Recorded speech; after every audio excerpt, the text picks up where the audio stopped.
you avoiding talking about your mom? So, I did name it Letter to a Father, air quotes with father.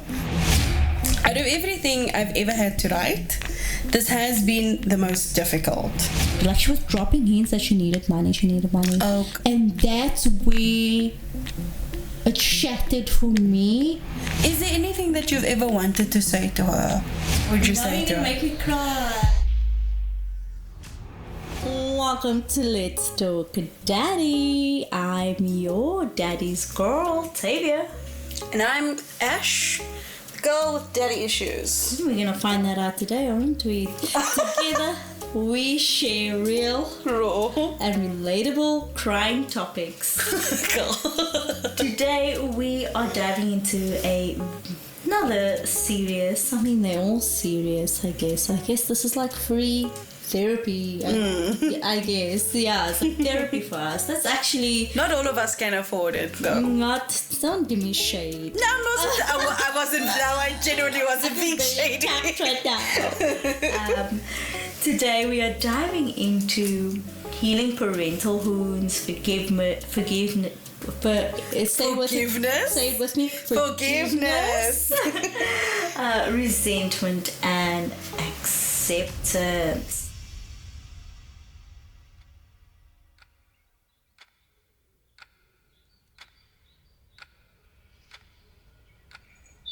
We see the front steps of a modest house. Sunlight warms the concrete beneath a small pair of shoes that swing nervously over the edge. A little girl sits, clutching a slightly worn stuffed bunny. Her name is Tavia. She's 6, maybe 7. She waits. What are you doing outside? Betsy, my mom is coming. She said she promised. Okay, come inside and come watch TV with me while you're waiting for her. The hours tick by. Shadows stretch long across the lawn. Tavia's little hands fidget with the bunny's ears as her shoes tap lightly against the steps.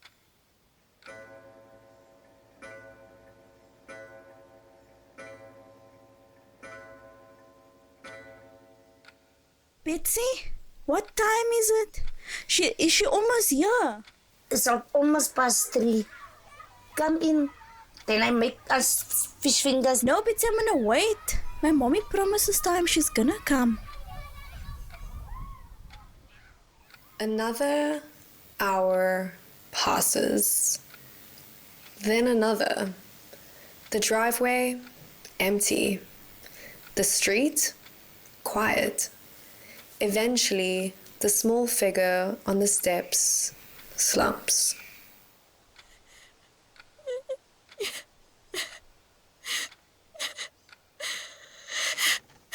Tavia, deze is een kwestie om voor mij hartstikke te maken. Kom in alsjeblieft. Misschien komen ze morgen.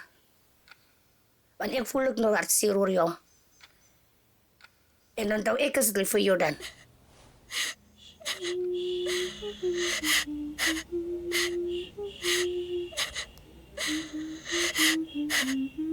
This was her first promise broken, and it wouldn't be the last. By the time Tavia was 8, her mother's promises had lost their magic. Okay. All she would do when her mother called to say, "I'll come tomorrow." No questions, no excitement, just, okay.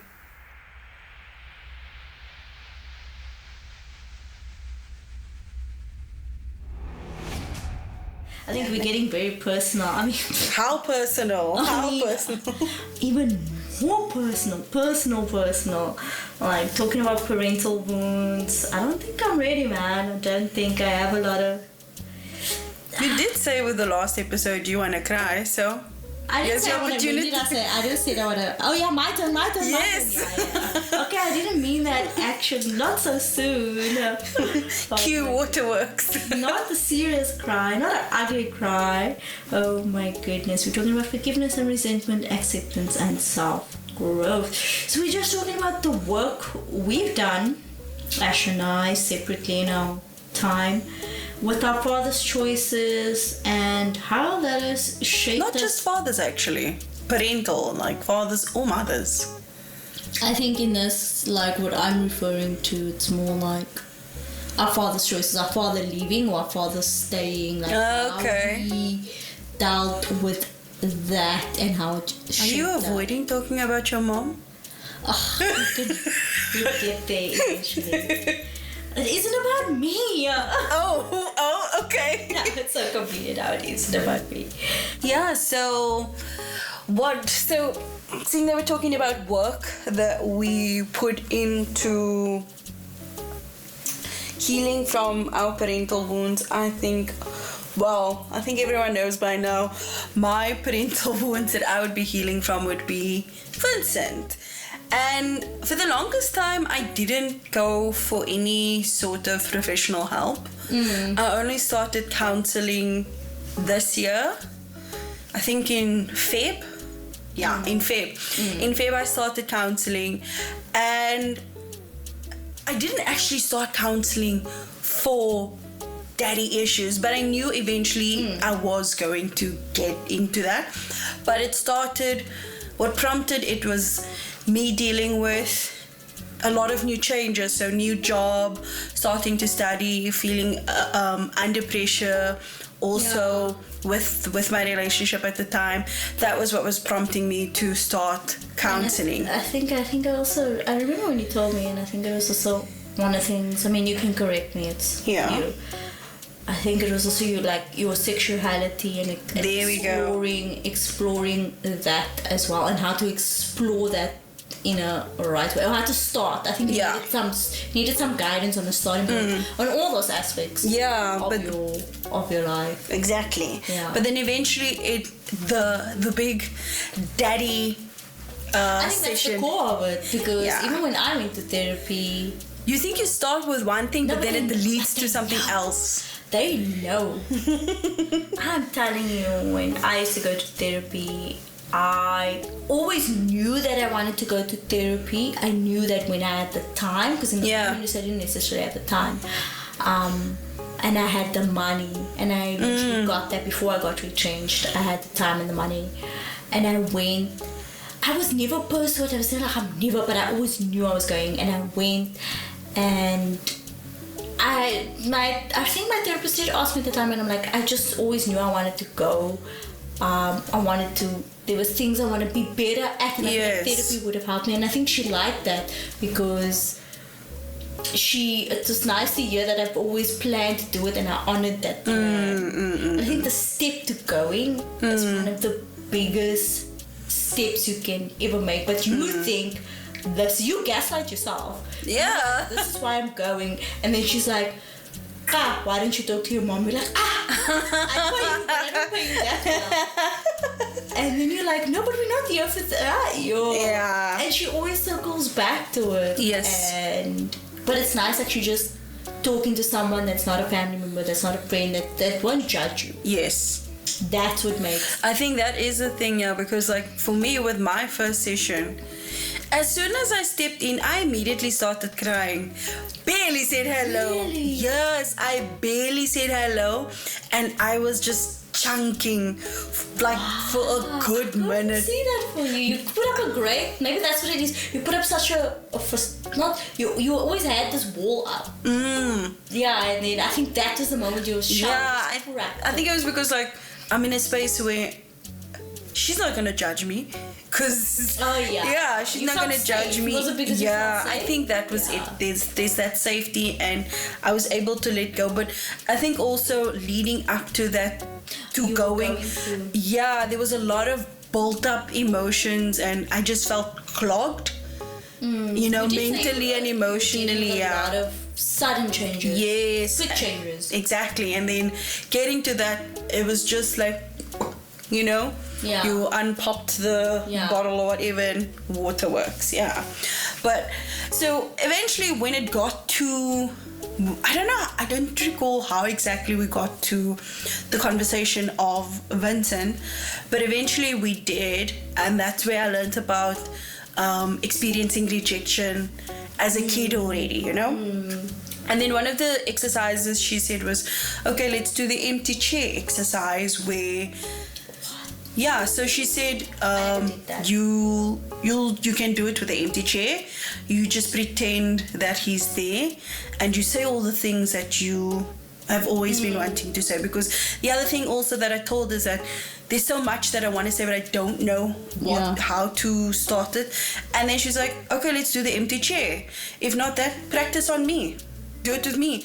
Really? And yes. And when she said it, I froze. I was like, I don't think I can do it. We're not friends like that. It just took me by surprise. I don't think people also know that your therapist and I have the same name. Yeah. That is the most uncanny, like... I still want to know if it's pronounced the same, because it's like... I'm sure it's Tavia as well. I'll ask her. Very... It's meant to be. It was you meant to have two Tavias. And you're having the free... I should start bullying you now. I should start bullying you as well. Oh my god. Anyway, so yeah, I couldn't do the empty chair thing because it just felt a bit... It was a bit too sudden at that moment. She said, okay, it's fine. What I can do is I can instead write a letter to him. And it's not necessarily something that I actually have to give to him, but just for me to share. Journaling. Yes. And that's why I like journaling. Journaling does help me gather my sense. Don't journal drunk. I've done that before. Oh, you have? I couldn't read my writing. And I'm left-handed. Oh, you are? Yes. Devil's child. They used to say, yeah, that is so funny. That's so funny. But yeah, so I did actually end up writing the letter to him. Would you like to hear? Did you send it? Did I send it? Did you ever give it to him? No, I didn't. I haven't seen him. Okay, we got Vincent right here. Vincent, can you come? Oh, imagine! Jerry. I would run. You would jump and say, She's a runner. She's a track star. I would fucking... Oh my God. You, those cameramen, they should get paid well because aren't cameras heavy? And they gripped and they got a steady cam thing on them as well. And then someone was leading them behind, pushing them as well. And you have to run with them. They get used to it. I think they get used to it as well. And some of those women, they run fast, you Olympic. Oh my god. If you up for it, peer pressure. Did I ever give into peer pressure at school? I'm trying to think now. You told me I was peer pressured a lot. Especially if you like a virgin, then you're like a virgin. Not that anyone actually peer pressured me to break my virginity, but it's almost like they would talk about their sexual experience in school. Oh. And then it was almost like, yeah, but Tavia wouldn't understand. So it wasn't peer, it was a bully. They would bully me. Oh. Okay, no. Ooh. Maybe we should talk childhood too. Okay, no, it shouldn't be like that. No. I'm sure they have very happy lives. I'm sure they're happy to be in my... I know with me, with sex, I was the first one out of our little friend group to say that I had sex, but I wasn't the first one to actually lose my virginity.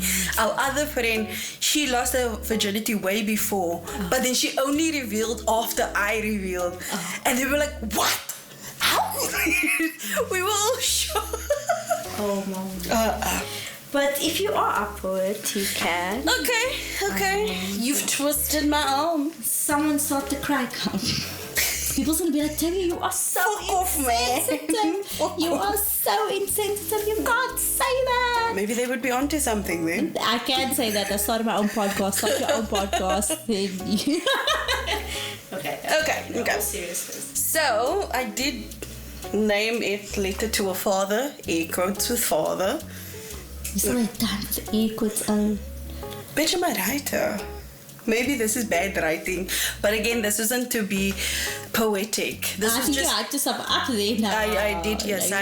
Let me reset. This wasn't written with the intent of being poetic. I don't think it's gonna come off as that way. It was really just journaling. Yeah. Yeah. Okay. So I feel nervous. Okay. So, Okay. So out of everything I've ever had to write, this has been the most difficult. It feels cliche to write. There's so much I want to say, but I don't know how, even though it's true.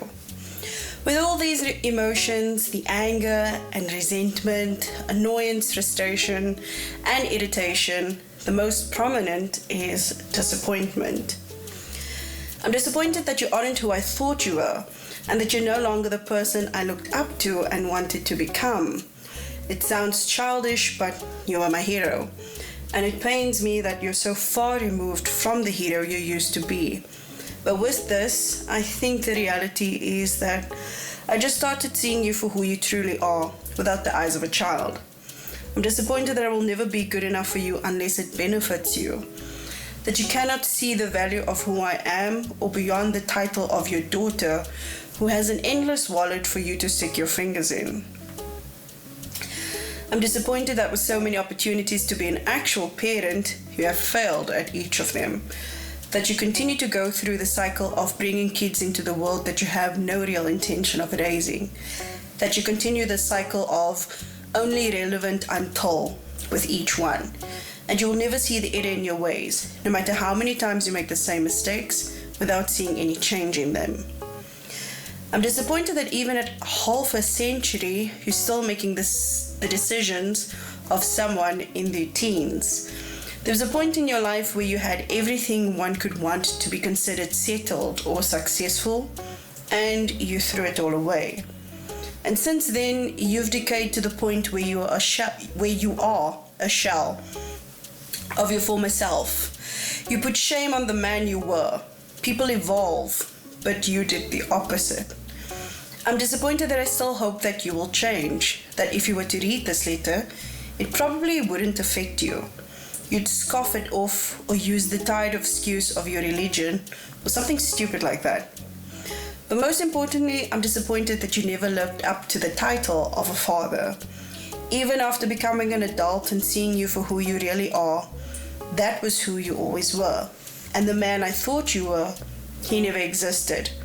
You were always this person, and I think that's the most disappointing of it all. Yeah. That's the letter.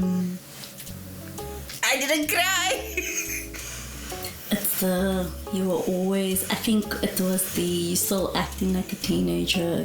You had hope that he would change. And it's the disappointment. I thought it would be, I'm proud of you because I thought it would be a lot more anger, and I think you probably had to hold that pen very tightly. I typed it. But keyboards probably you were like, you know what? No. So I wrote this like 30 minutes before my actual session, because on that day the session was online. Because I think with winter, I thought, okay, let's rather have it online also because it's cold where her office is and it gets dark really quickly. And there where her office is located, there's a restaurant, man, or like a cafe. So I would usually go to the cafe straight after the session, because then it's also a way for me to decompress, I just sat in my car I was just like, in the parking lot. You know, you see, I can't go straight home with all of that. You also don't want to sit in the back of it. That's the thing. So I would just go to the restaurant afterwards. But because it's winter, the restaurant closes before my session starts. So that's why I just decided to do it online for winter, and then once it's summer again, go back to those sessions. So on this day, it was an online session, and then 30 minutes before the actual session, I think I was avoiding it because our session is every 2 weeks. So I was really avoiding it for those 2 weeks because I knew I had to write it, but then I thought, you know what, when it comes to the day, I'll tell her I couldn't.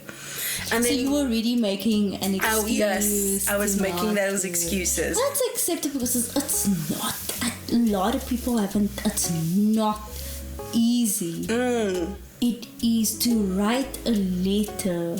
Especially if I don't think you journal. Well, I journal, so for I do. me, oh, you do journal. Okay. Who do you know that? I don't. Who are you? I don't know you. What do you mean? I do. I feel like I've told you. I No, do I think journal. you said, but I think you stopped for a while, or you don't journal as often. I don't do it as often. Yeah, I haven't done it in a while because I think with the sessions that we have, I'm saying more You of the saying things. it out. What So you it's used to not. write.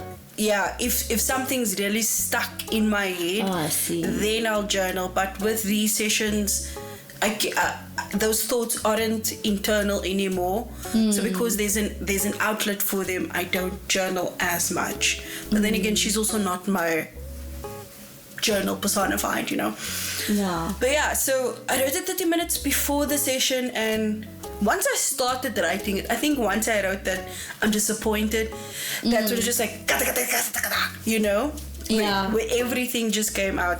I do know that this letter is unfinished because I stopped because it was time.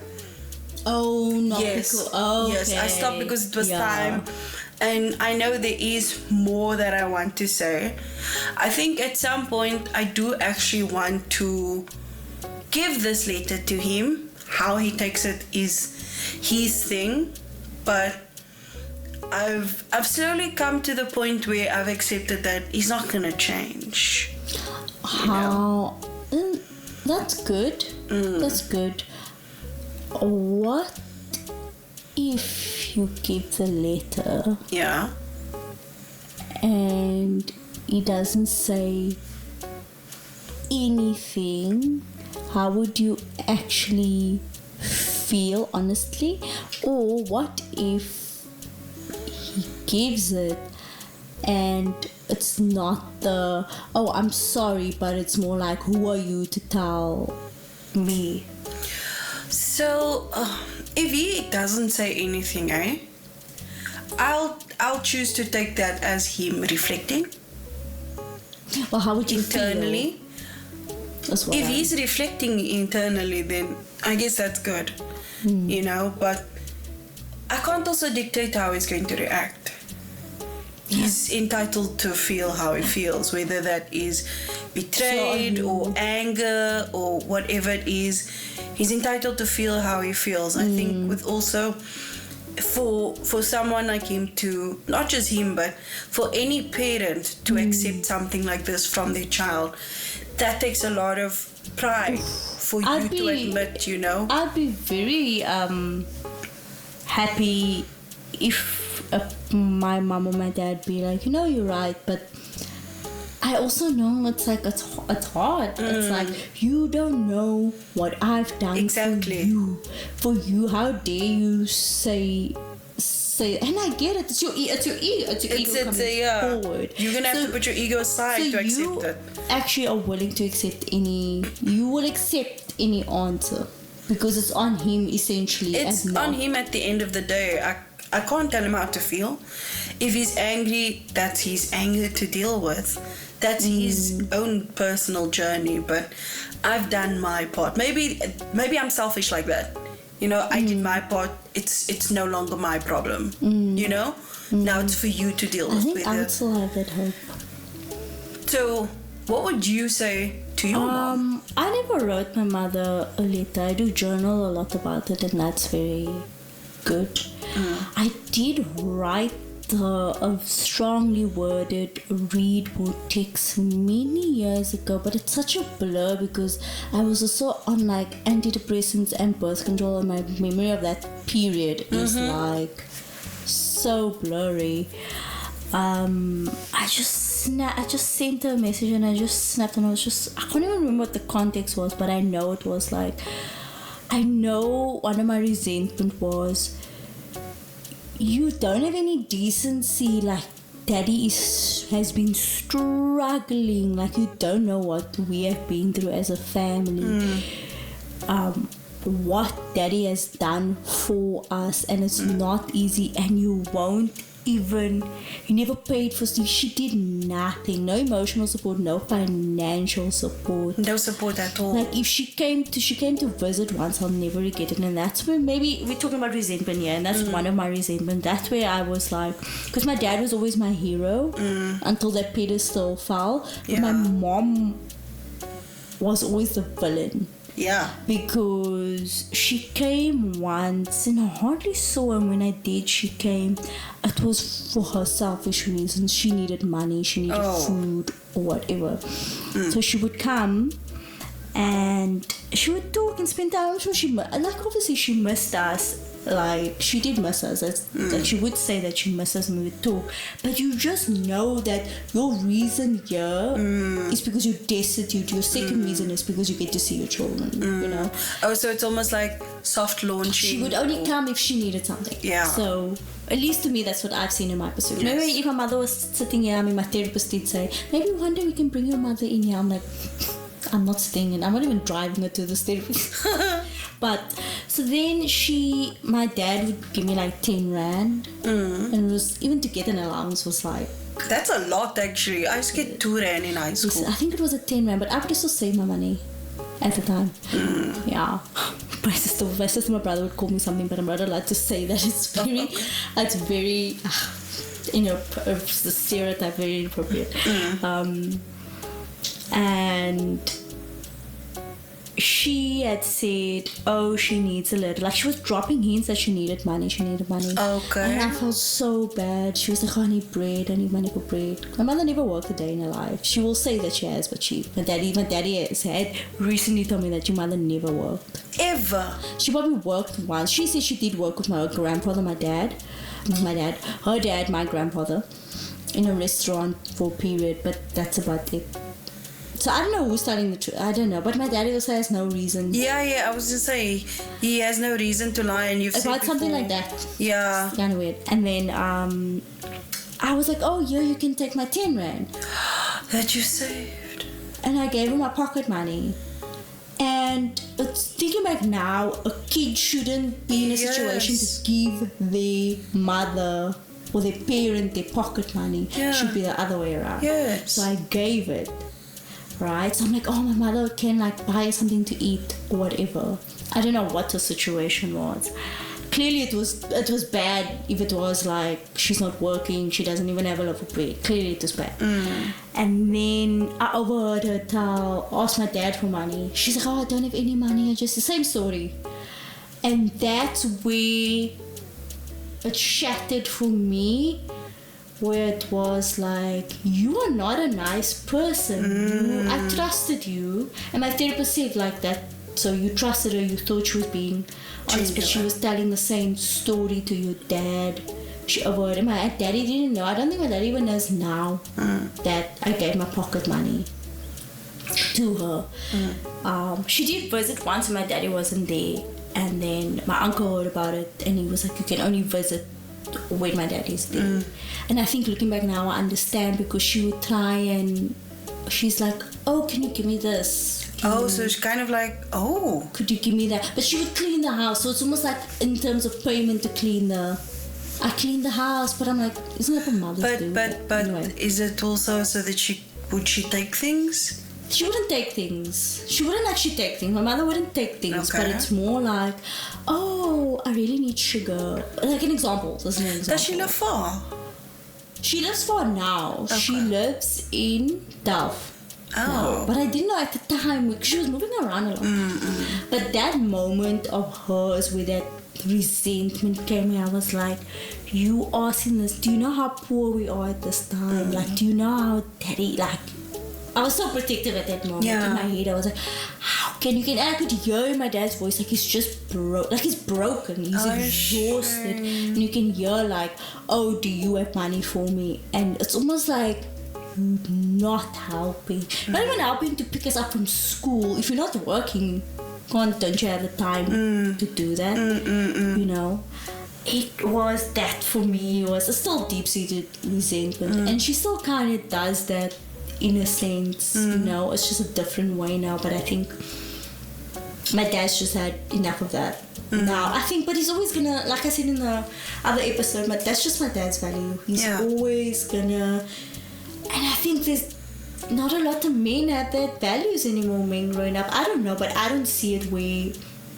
you still raise the mother of your children. I remember having, you still take care of the mother of your children. Sorry. I remember I was saying that to my ex's mother, and she was so, it shocks mothers, even like I said it once to my It is shocking. I've never heard of anyone do that. The ex-husband, like in a divorce settlement, yes, but it's like your dad has the kids, but he's still taking, they think it's so honorable, and that's what my therapist helped me see. It's like it's an honorable thing for a man to do that. My dad doesn't necessarily see it. He does see it as I think he thinks it's his burden in life, because maybe it's like karma, or maybe he did stuff, or he was a naughty boy, he was like whatever, maybe it's something like that. Maybe it's just like, this is my lot, you know, this is my life. I think it's just that. But he never plays the victim. My mother plays the victim. And that's where my resentment came. But I sent her this long worded text, and I just blocked her since, like, I blocked her. And then briefly I spoke to her, and then she did say, she's like, I really just want us to talk on WhatsApp. I really just want us to talk. And I was like, recently, like in this year, and I was like, okay, then here's the agreement. Like, she was like, she's like, just send me, she's like, Tavia, just send me one text a week. Just send me one text. I sent her like one text, and she was like, I'm not gonna bother you at all, I'm not gonna annoy you, I'm not gonna bother you, just send me a voice note, I just want to hear your voice. And I know a lot of people probably listening like, oh, why didn't you just give her that? No, I think it's fair. If you can't do it, you can't do it. I did it, but then I'm like, you're bothering me. I thought you would not bother me. I thought the point of this, she said she would, I thought the agreement was, I send you a voice note, then you leave me alone, you acknowledge it, and that's it. But then you start sending me like spam messages, like, so it was like a way to get in. It was like, you know, when people that send, like on Sundays they'll send I hate those, the Bible quotes. That's fine, but I was like, you just, and sending, you know, when moms would send like post videos and post stuff, she's sending me this every day, and I was like, I'm annoyed. I'm annoyed at all of these messages. And but also that was breaking the agreement that you had. Yeah, I think maybe it's just a part of her eagerness, like, oh, she got like something like that. But I just archived. But also with what you've said about her in the past, it sounds like she finds an easy way for something small for you to agree on, but then uses that as a gateway to and exploits it for another purpose. I think so. But I have a push and pull, man. It's like, yeah, it's that, and then at the same time I feel bad, and at the same time I'm like, maybe she does deserve a little bit of a children in her life, or maybe she does, but then it's like, just the thought of doing it is hard to get her. I don't know how I would navigate that waters when having a child and this is their grandmother. That is something I was thinking about, and I was like, maybe I'll actually, and I hope it's not too late, I hope I'll have children when she's still alive, so then maybe that reunion could come later or some sort. It doesn't necessarily have to come to a good resolution, but a resolution. I do feel like it's not resolute. Like, I know there's something I need to do, but I'm trying to work by journaling. Journaling helps that, but I can't be in contact with her, man. So sometimes I feel guilty about that, like, oh, I should, like, everyone's telling me. But why do you feel you should? That's my question. I don't know. I just It's like It's again a false sense of obligation. it's the obligation. It is. Yeah. I think it is obligation. It does Because I sound know like by texting her it's not genuine. it. Yes. And that was also my problem. I was like Yeah. sending this voice note, it's not. It's like because it was it's like asked. the obligatory good morning text. There we message. go. Like, dude, I also tell guys you don't have to send me this and I'm not going to send you this. You know? It's that I want it to be genuine. And I can't tell, weirdly, I can't tell if it is genuine though because I don't know. But the only way to do is to get to know it, to find, you know? Do you want to get to know her? No, we just don't. She's someone. It's weird when I say this. My mother and I are not people. She's not a friend I would have because we have different bags. I can understand No. that. I've had that conversation with a cousin already. Where at first I did think if we weren't family, I don't think we would be friends. Yeah. So saying that about your mother, I can understand that. Your family is family because. They're family. Yeah, it's blood. You don't have a choice with that necessarily. But if it wasn't blood, you probably wouldn't have bonds with him at all. You only know them because you share a name or you share your blood. Okay. So then, is there anything that you've ever wanted to say to her that, like, if we had to do the empty chair exercise, what would you say to You're her? gonna make me cry. You wanted to cry? Let's go. No, I'm this episode I want the tears of joy. We can turn it into tears of joy. I'll tell you a dad joke afterwards. Gosh, I just think I really wish she doesn't get all of this episode. I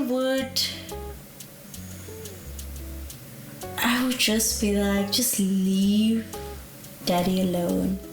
Like he's been through, I think it's a protectiveness. My dad is on that pedestal. We spoke about that. Dads are like superheroes. Yeah. I always say that. And then when you see them fall down, that like moment you realize your parents are not superheroes. When we see them as just human. It's so, and I saw that very, very, very early on with my dad. With my dad, I can see, like, I know I'm going off topic and probably avoiding it. Yeah. With my dad, it's like, he's a complex person. I can integrate the bad dad and the good dad. With my mom, it's so hard to find those good things.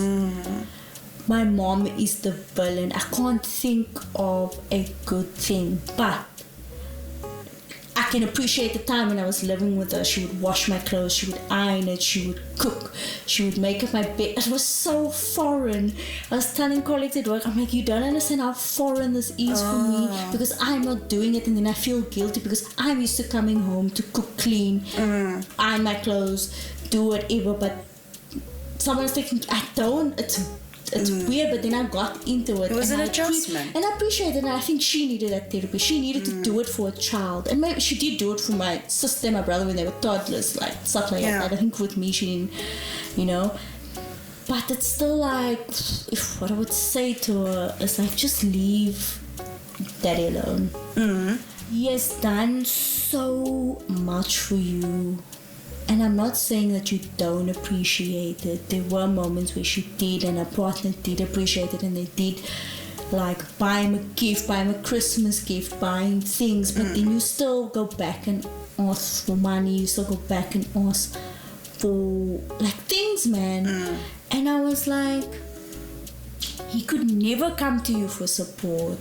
And that's the thing. That's the reason. It's like, it's weirdly how it's about protecting my dad, but it's not about. I was about to ask. And my therapist made me like, what about you? I was about to ask you, what about you? Because you're just mentioning your dad. What about you? Because I'm a daddy's girl. I don't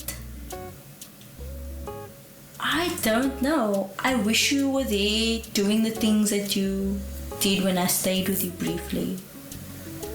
No. Teaching me how to cook.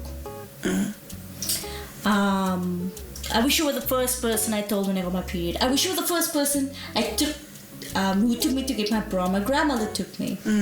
That's fine. That's fine that my grandmother took me. But I wish it was you. I wish you were there for all of my events so Daddy didn't have to leave work or complain about leaving work. I wish you had helped me with my homework because my daddy couldn't read or write properly. That would have been great. But I had my uncle for that, so that's great.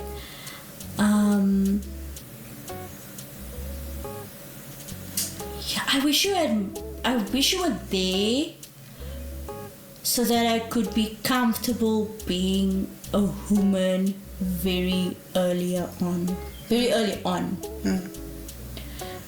Because I was very much avoiding even wearing a dress to school. But I was also a tomboy, but I was denying the femininity because femininity means I'm like my mom. I already look like her. So it's like it means I'm a daughter. That's a weird thing. And there are things where brother and sister would tease me and they were like, like my mommy's name is Laverne. They were like, Laverne's a kid. Like, I would do something or say something, but I didn't know. Yes. My mommy would do that. Until, because they I would brief bring memories, it up. or my daddy would say something. And then I told my therapist, isn't that weird? She didn't raise me, but I have certain mannerisms. And like, isn't that funny? Like sometimes your parent will be like, yeah, your dad used to do that. Yeah, your mom used to do that. And it's not something that you did because you learned it. It's just you. Maybe that's how DNA works. But yeah, I wish she would have helped me being comfortable in my femininity very early on. Yeah.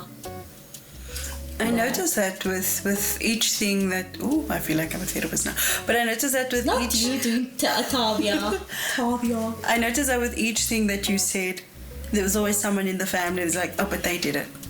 Like when you said, I wish that you were there to help me buy my first bra, but my granny was there. I wish that you helped me with my homework, but my uncle was there. So even though she wasn't there were people to fill those gaps. But there's one that no one could fill, which was the femininity. Yeah. Because that's her. Yeah. Or that's the closest link that you have to her, maybe we could say. Yeah, I also wish that. Yeah, I wish it was her because I see it with people that have a close relationship with their mothers. Their mother would take them shopping. Their mother would take them for spa days. I never had that. I told myself that. My mom never took me to a spa day, but I took her for a spa day or whatever. I wish I had those typical girly pop moments. Like something like that. Like, yeah, but earlier in my life. Yes. Because my grandmother wouldn't do that. She was very old at that point, and she's also from a different time. You don't have nail polish on. You shouldn't wear makeup. You only wear makeup if it's like special. She would only wear it if it's like her 70th birthday or like those milestones.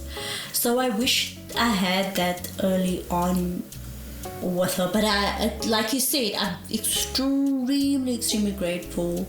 Like even my godmother, I always appreciate her for the small things. Like she even bought me a hairdryer for my birthday.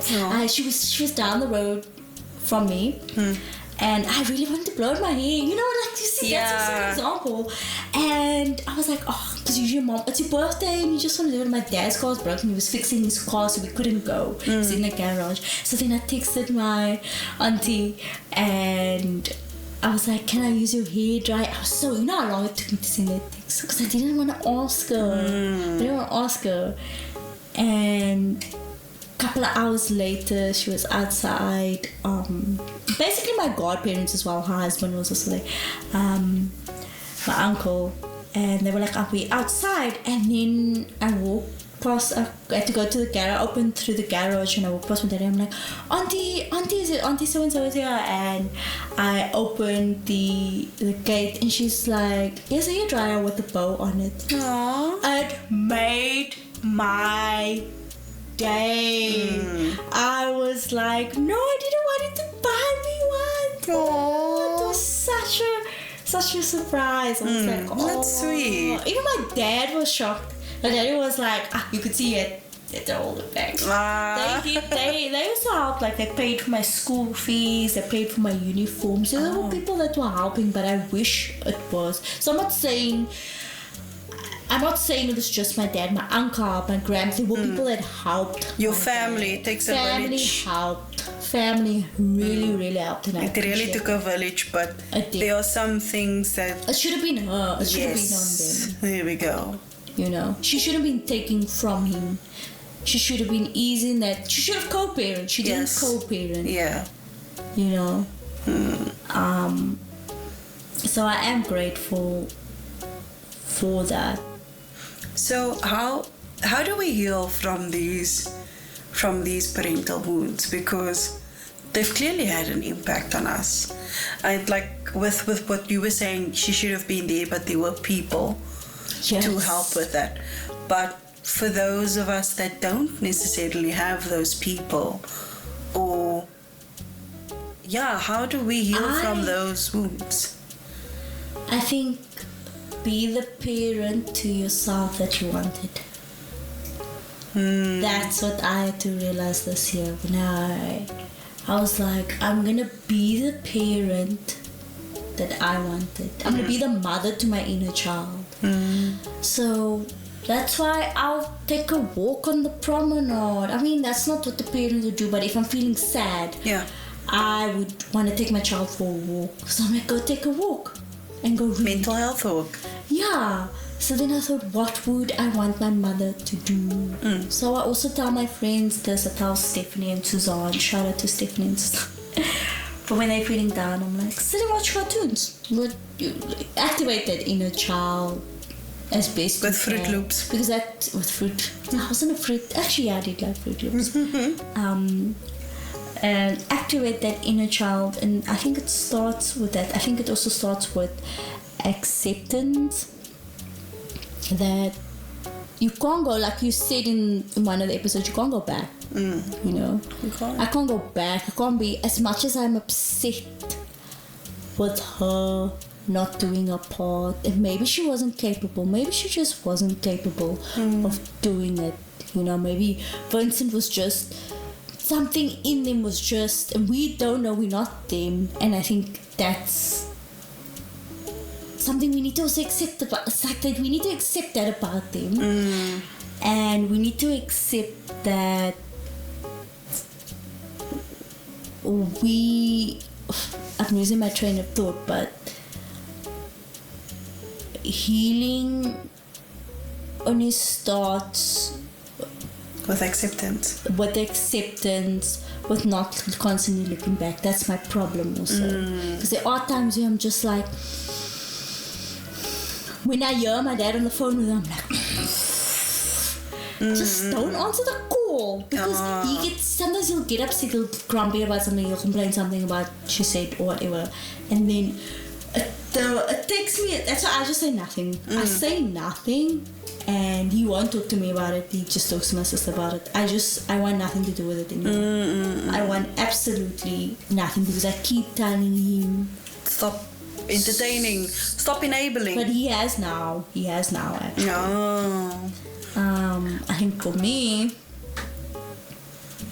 I don't know if healing's gonna be, if I'm gonna be healed if I stay in contact with her. I don't know if that is the solution. Or is the solution to not be in contact with... Maybe that is better for you. At least it's been what's been helping you. But I think I also have that Christian guilt, man. Love one another, and I feel like... That kumbaya shit doesn't always work. I feel like for me it's just like, but Jesus said we must love thy neighbor, and I feel like it's going to be really bad if I don't near the end of our life or the end of my life. Or I also was like, I want my child to get to know her, but how do I don't have a child yet, but like my future child, but how do I do that without having a relationship, without wanting that relationship? You can't do because that. I wanted my child to have a grandmother. You know, like that I had amazing two great grandmothers, like amazing grandmothers. Is that maybe why you want your your child to have a grandmother because you had a great one. Yes, that's why. But I know she's not them. I know. She's not them. So They were amazing. she might not be the same the way your grandparents were for you. Yeah, Because you also it might also be a good relationship. yeah, because you also want to protect your child, you know. Yeah. Yeah. I know with me, She is very excited because my brother is having a child. So she's. Maybe that's that the can nice be thing a about this trial one. That's one thing I can say I like about my mom. what? She will take care of a baby, which is it weird? That She is will weird. take because she's older now, and she has nothing now. She really has nothing to. She's settled in a way. If that makes sense. Okay. I can't explain it. Maybe she's not running away from her demons anymore, so I think that's it. She seems a little bit stable now because I think she also has health concerns, so she's not constantly like. I think she's there, but I think having another grandchild is a I mean with your brother, with your brother's kid. because he does stay close to her, so that could be a great relationship that she would have with a grandchild. Yeah, I was gonna say you Whereas could see. Alexander, she still has it. He knows her, but not that close because I think it's also location wise. And I think with your brother, you'll be able to see. You'll get a better sense of how she might be with your kid, your future kid. You know, it's like a trial. Unfortunately, I mean, she's very excited. So that's also a nice thing. I like that she's very excited. But I don't know if it's excitement because of the namesake. I'm gonna be a grandmother. or what, you know. What is the Only time will tell, I guess. I know with me and one of my cousins, she also doesn't have a good relationship with her dad, you know. So that's something that we relate. We have that relation with each other, and we kind of become parents for each other. Because she will say, "I'm proud of you," or "I love you," or so. that's how you guys bonded. Yeah. Well, with my cousin, we're the same age. She's a month behind. So that's already like one of our bonding things. But I think one of the biggest relations is that neither of us have proper established relationships with our fathers. And because she understands that, she would like also, I guess, defend me in those instances, because there would be times where the family is together and maybe he's there and they would say, "Oh, but I didn't say anything to him on Father's Day, or I didn't wish him, that was wrong of me." And then she would say, "Oh, but she would defend me and be like, "Oh, but I didn't do it because of so and so," and you know, she gets it. She's not going to agree with him. Yeah. Because she understands, she knows why I am the way I am. I hate the reason in our community is that it's your mother. Yes, I don't like that. If someone says that, it irks me. Don't say it's Because that's your like father. saying this toxic family. Exactly. Toxic. It's the same as saying it's your husband. Yeah. That's exactly it. That's exactly it. No, you can't say it's your father. Then act like a father. Then act like a mother. Then act like the title that you are trying to defend. Act it. Don't just take the title. It's not just about having the title. It's a role. It's a duty. So you can't just say, "Oh, it's your father." Then be a father, you know. But one thing that we do is, we obviously it's not the same, but we do try to fill those fatherly roles for each other in a way. You know, like she would say, "I'm proud of you for what you did," or she would say what I need to hear, especially if it's something that you would want a father to say. She would say those things, and I would also say those things to her, and give each other that reassurance that you need, you know, because we relate to each other in that That sense. inner child didn't have that. So we'll fill those roles for each other. Oh, that's sorry to see. That's good, man. Sorry to see, Rose. That is good. Oh my goodness, this is such a deep episode. It really was. I think this is turning really into a therapy session. You can hear by the outtones because we weren't as excited in this episode. It was very somber. Yeah, we really like. It's just like. Those deep thoughts. And we gave each other that room to just. I think we therapized each other today. It was like, do the empty chair. Like, do I? I think Tavia's gonna enjoy You hearing should send about. her this episode.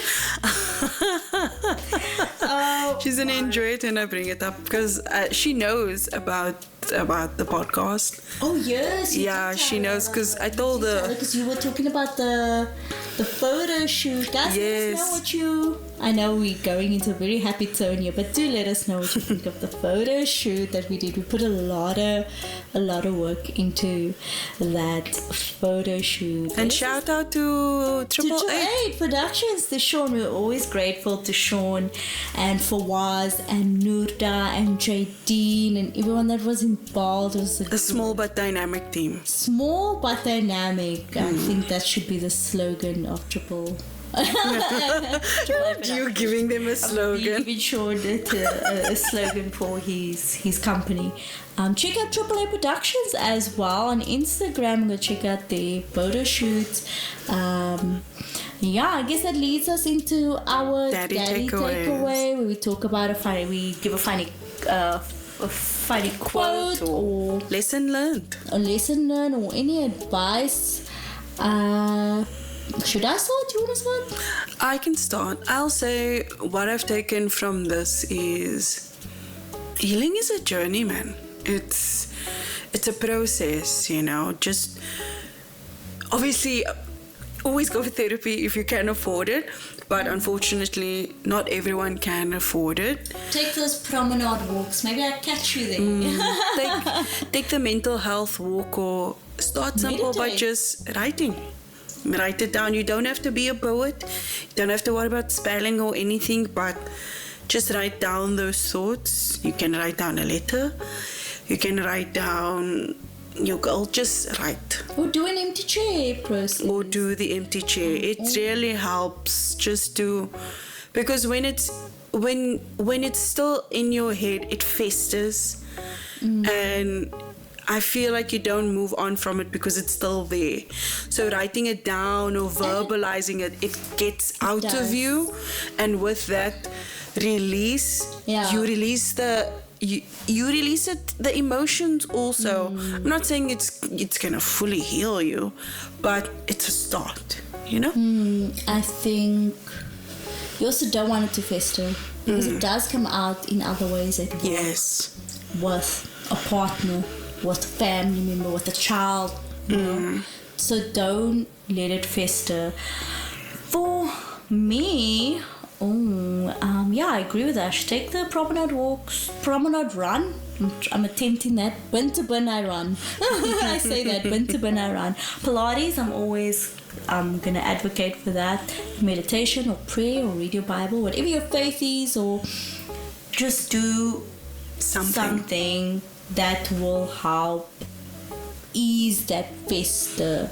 I think also don't wait for closure. You're not always gonna get it. You're not always gonna think you're get it. always gonna get it, and it also, do you need it, and will it be? If you do want it, you need to accept that maybe they're not gonna acknowledge they did anything wrong, or maybe they genuinely think they did nothing wrong, or they just don't acknowledge it. Well, they're not going to give you the response that you want. I also think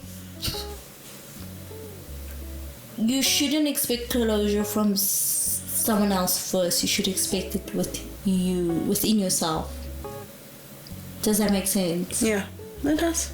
Like, it should come from Maybe I'll have a conversation with my mom at some point where I'll be like, it's okay if we don't talk about this.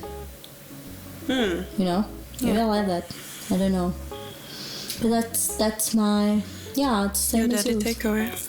That's my takeaway. Don't wait for closure. Just start. Because your life has started. You are living the life. So don't be like, oh, when I get to this point, I'll address this issue. Yeah. When I get to this point, I'll address this issue. Your life has started. You are living your life. So, yeah.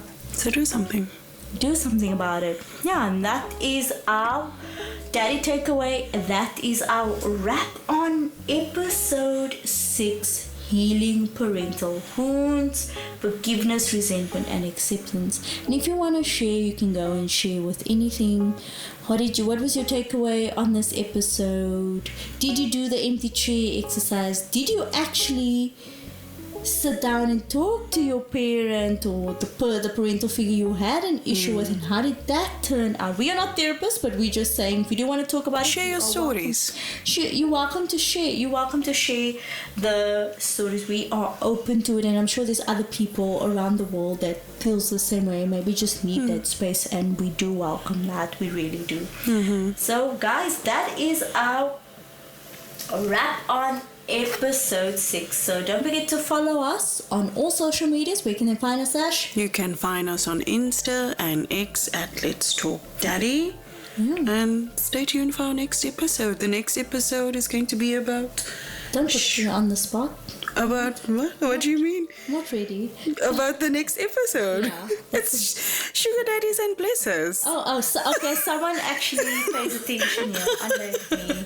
Someone actually pays The next episode is going to be a bit more lighthearted. It's not going to be so heavy. Funsies. Yeah. And I am your girl. Not your girl. I am Your daddy's girl. Maybe I'm a mommy's girl now. After today's episode, I think I'm probably a mommy's girl now. I am your daddy's girl, Tavia. And I'm Ash, the girl healing from her daddy issues. Let's Talk Daddy is brought to you by Morehouse Media, home of storytelling. Cold opening title, Tomorrow Never Comes. 6-year-old Tavia is played by herself. Betsy is played by Betsy Book and narrated by Anja Volschenk. This episode is written by Tavia Millwood. Coming up in the next episode of Let's Talk Daddy. Today we're getting into money. Hey, are these girls of legal age? That's the first question is there a blesser that will give me a Chanel bag? When I was in high school, there was a time where I was looking for a blesser. Like, just give me the money and disappear, you know? Yeah, give me all your money now. That's a robbery. Yes, my time is running out. I need a blesser.